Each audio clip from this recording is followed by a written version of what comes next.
Hey soulmate, welcome back to my YouTube channel. If this is your first time of seeing my channel, thank you for stopping by. If you're a returning subscriber, thank you for watching.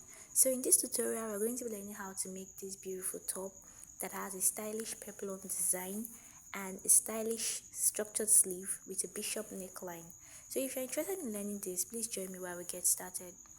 Okay, so on my pattern paper, I already went ahead to draw a starting line at the top, and I drew a vertical line of which I left a space of 3 inches, as you can see.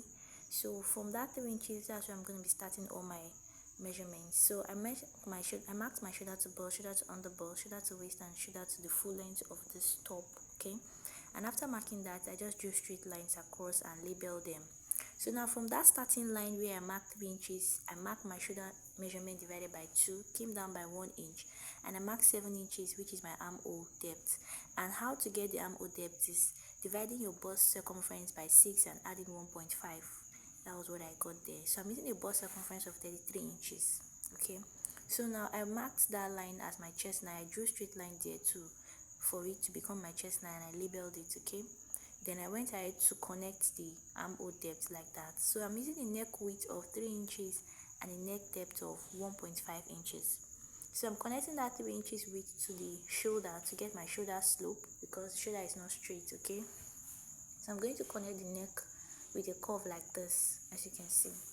So if you are used to my videos, you'll be used to this pattern drafting that we always do. So now I'm going to get the armhole curve. I'm taking the midpoint of that armhole depth. I'll mark 0.5 from that point, from the center point where I marked earlier, and I'm going to mark the bust circumference divided by 4 on the chest line. So I'm going to use my curve ruler, my armhole curve rather, to connect these 3 points together like this. Okay, so now what I'm going to do is that I'm going to be imputing the body measurement, but before I do that, I'm going to come to this area where I marked 3 inches earlier, and I'm going to be marking 2 inches starting from the neckline. Then I'm going to mark 2 inches down. Then I'm going to connect them together. So this is the part where I'll be using to tone the areas where I'll be putting my button. Okay, so after marking them, I'm going to connect them with a straight line from the neck area down to the full length of the top. And then after that, I'm going to impute the body measurements, dividing them by 4. Okay, so on the chest line, I'll mark the bust measurements divided by 4, the under bust divided by 4, waistline, I'll mark the waist measurement divided by 4, and the hip, I'll mark the hip measurement divided by 4. I'm just going to connect them with a temporary line.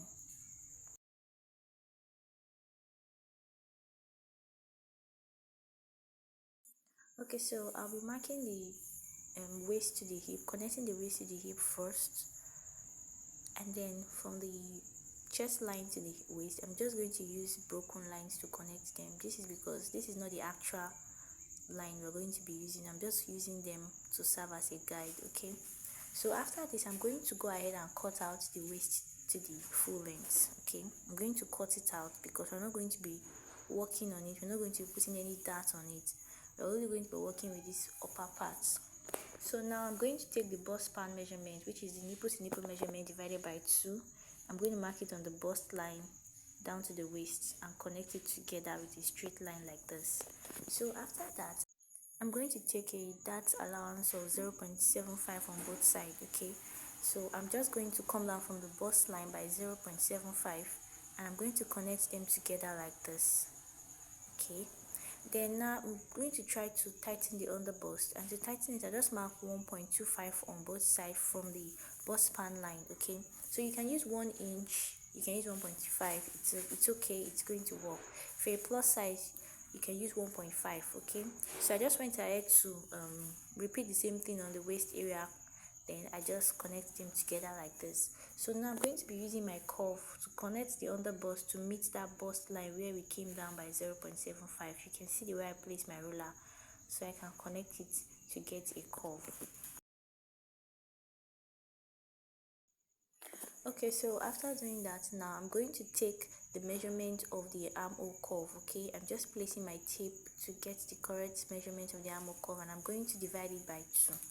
Okay, I'm just doing this to ensure I get it accurately, and I mark that point there. So from that point, I don't want my princess dart to be there. I want to take it up a little bit, so I'm going to mark 2 inches above that point. I'm going to mark 2 inches above that point, and I'm going to be connecting it to that curve.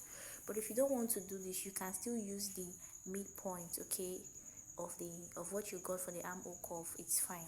So I went ahead to smoothen the areas that are sharp, and I came down from that line on the armhole curve by 1 inch, which I'm going to be using for the dart. So I'm just taking my ruler to connect it to meet the bust pan line like this. So that part is going to be a small dart you are going to be taking out. So that 1 inch there, I went ahead to extend it on the lower part of that line, and then I connected it to meet the armhole curve. To meet the armhole. So that part becomes our new armhole. Okay, you can see where I extended it. So that new armhole curve is the new armhole curve we're going to be using. We're not going to be using the previous one we drew. So now at this point, I'm going to be adding all the dart allowance to that body allowance I took, that temporary body allowance. I went ahead to add the dart allowance from the underbust area and then the dart allowance on the waist area, and I'm going to connect this together. Okay, so after connecting them, also that small allowance I have on the chest line, I went ahead to add it as well. So you can actually add ease for this dress. You can add an ease of about 0.25 or 0.5. That is because the dress is not actually meant to be too tight, okay? But if you want your own to be fitted or snatched, you can just use the actual measurement. So now I went ahead to take the bust dart, which is 1.5 inch. I came down from the bust line and marked 1.5 inches there, connected it to the bust pan. Then I also went ahead to indicate these circles to show us where the buttons are going to be. And for those that don't understand the bust dart, it is a difference between the shoulder to waist in the front and the shoulder to waist at the back. For the front, I'm using 16 inches, and the back, I'm using 14.5. Okay, so after that, I just went ahead to cut it out like this. At this point, if you find this tutorial very helpful, ensure to give us a thumbs up, share our video, subscribe to our channel, and leave a comment in the comment section. If you have any question, please ensure to drop it in the comment section. So while cutting it, I went ahead to close the bust dart, and then because of the extra allowance that was cut off from that side, I just put a piece of paper behind it and connected the lines together. So I'm going to go ahead and label it center front and side front. Okay, now after doing that part, I came to bring out the other parts we cut off before and placed aside, which is the waist to the hip. You can see I'm going to cut it out, and this is what we have there. This is the part where we marked our 2 inches earlier. I just went ahead to fold it in. Okay, so you can see me labeling it waist and hip, for waist and full length rather, so that we can get it. So I'm just going to go to the waist, and I'm going to be dividing them into different sections that are equal. As you can see, you can divide them as much as you want, 5 pieces, 6 pieces, depending on how full you want it to be. I just went ahead to label them, and then I'm going to be slashing them open. So if you take note, I did not slash out this other part that has this 2 inches allowance we kept earlier, which we're going to be using to be turning the clothes at the front. We're not going to slash that part, okay? So I'm using these circles to indicate it for us not to be confused. So I'm just going to take another piece of paper like this, and I'm going to place it. So what I'm trying to do now is called slash and spread technique. So if you look at what I'm doing, because I don't want to have any alteration on the waist, I want the waist to be the actual measurement. I'm going to place the waist accurately following each other like this. You can see that I did not put any allowance at the waist area.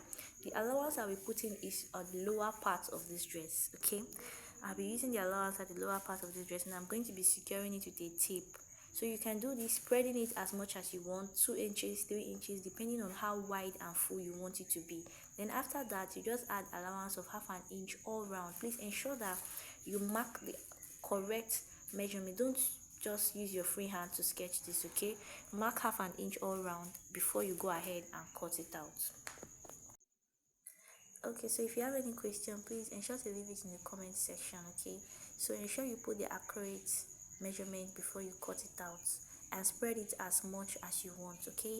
So after that, I'm just going to remove it like this, and then this is what I'll be having. So when you're cutting it on your fabric, this is what it's going to look like, and you're going to be cutting 2 pieces of this. This is just one, you're cutting 2 for both sides of the front, okay? Then after that, I'm going to the back pattern now, where I've already marked my shoulder to bust, shoulder to waist, and shoulder to hip. So you can see my shoulder to waist is 14.5 here, and then the full length is the same thing I have from the front, which is 5 inches below the waist. So now I'm marking my shoulder measurement divided by 2, just the same way I did for the front.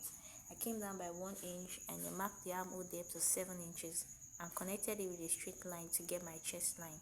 So I'm just going to repeat what I did for the front here.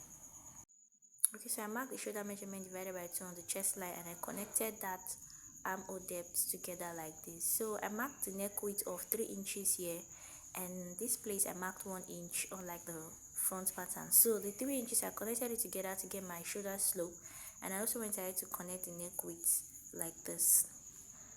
Okay, so after doing this, I'll take the armhole curve, take the center and come in by 0.5, then mark the bust circumference divided by 4, and I'm going to be using my armhole curve to connect them together like this. Okay, so after doing this, I'm just going to come to the waist area towards the center front. I'm going to come to the center front, and I'm going to mark half an inch there, which I'll be connecting it to the top and also connect it to the lower part, that is the hem area. So this is going to help to make the waist to be properly snatched. You know, the back is not actually straight, it has a shape, so it's going to help give it that shape. Okay, so after that, I'm going to take the body measurements, okay, dividing them by 4 and then imputing them. So in this back part, I'm not taking any darts, but you can actually take that if you want it. It's optional. Okay, so I just went ahead to cut it out. Okay, so please take note that if you are doing this, you are also going to be cutting this back into 2 pieces, of which you're going to be joining it from the center back. Okay, I just went ahead to label it. So I'm going to cut out the waist area like I did for the front, and I'm going to be spreading it like I did. I was divide the waist into equal parts like I did for the front. Remember, you can divide it into many parts as much as you want. Just ensure you label it so you get it right. Then after labeling it, I just put back indicating so that I can know. Then I also slash it, spread it on the paper, and cut it in 2 pieces, which is for the back. Okay, so now after that, I'm just going to come and show you how you can actually get your sleeve. The sleeve is very easy. You just cut out a piece of paper for which it will be the measurement of your shoulder to waist, because that sleeve came down to the waist area. Then you can mark about 4 inches all round, and if you're cutting this on your fabric, you know you'll be adding like half an inch allowance for it, which you'll be using to do the joining. So after putting the mark of about 4 inch and then the length of the shoulder to waist, by the time you turn it, if the shoulder to waist is 16, you'll be cutting 32. Okay, so by the time you turn it, it's going to be 16, which is the shoulder to waist size, or you use whatever length you want to use for it. So when you cut this out on your fabric, you cut it in 2 pieces, and then you join it on each side, leaving about just the other part open, which you can use to flip it open and then attach it to the dress. So now this is another piece of paper which I'm going to be using to cut the neck. Okay, the neck is, I'm just going to take the measurement of the neck, the round neck. I'm working with 14 inches, and I cut a paper of about 15 inches long, and the wideness is about 2.5, that is the width. Okay, so after that, I folded it into 2, and I marked the 14 inches divided by 2, which is 7 inches, and I drew a straight line there. Okay, so after doing that, I'm just going to take the length of the collar, which is about 1 inch. You can use 1.5 depending on how high you want the neck to be. So I just take the midpoint of this 7 inches, which is about 3.5 inches, and I drew a straight line there. So that 1 inch I want to use for the collar, I'm going to reduce it by 0.25, so I'm using 0.75, and I'm going to be marking it at this point. Okay, I'm going to be marking it at this area, and I'll use a ruler to connect it together like this. I hope you're understanding what I'm doing. If you have any question, please leave it in the comment section. So for this other part, I'm going to mark 1 inch. Okay, I'm not going to be using 0.75, but for that part where I mark 1 inch, I'm going to be connecting it to the hem area of this other part, that is this other half of the paper that was shared. You can see what I did with my ruler. You can do this with your free hand if you don't have a ruler, but the ruler will help you to get a straight line. Okay, then I went ahead to mark 0.75 all around that area. From that line I drew, from that line that is like a curve, I marked 0.75, and I'm using the ruler again to connect it together. As you can see, they are now equal. So I'll just go ahead and cut this part of all the areas that I'm not going to be needing. I'm going to go ahead and cut it out. So when I cut it out, this is what the neckline is going to be. At this point, you have gotten your neckline, so you just have to take the correct neck measurement for you to get this right. Okay, so for this part that is sharp, I came from the tip and I marked 0.25 at that tip, and I connected it to the hem area like this. So you can see I'm just going to cut it out because I'm trying to get that design at the neck. So depending on how you want it to be, if you want it curvy, you can make it curvy. Okay, so this is what I have for that bishop neckline. At this point, we are actually done with this tutorial. If you find this tutorial very helpful, please ensure to give us a thumbs up and subscribe to our channel so you can be notified when we upload new videos. So mates, we have an online class that is commencing in May, and if you're interested in learning maybe as a beginner, or you want to upgrade your skill in corsetry, you can actually send us a message on the WhatsApp number displayed on the screen and join our online class, which is going for 5,000 naira. So okay, thank you guys for watching. See you in my next video.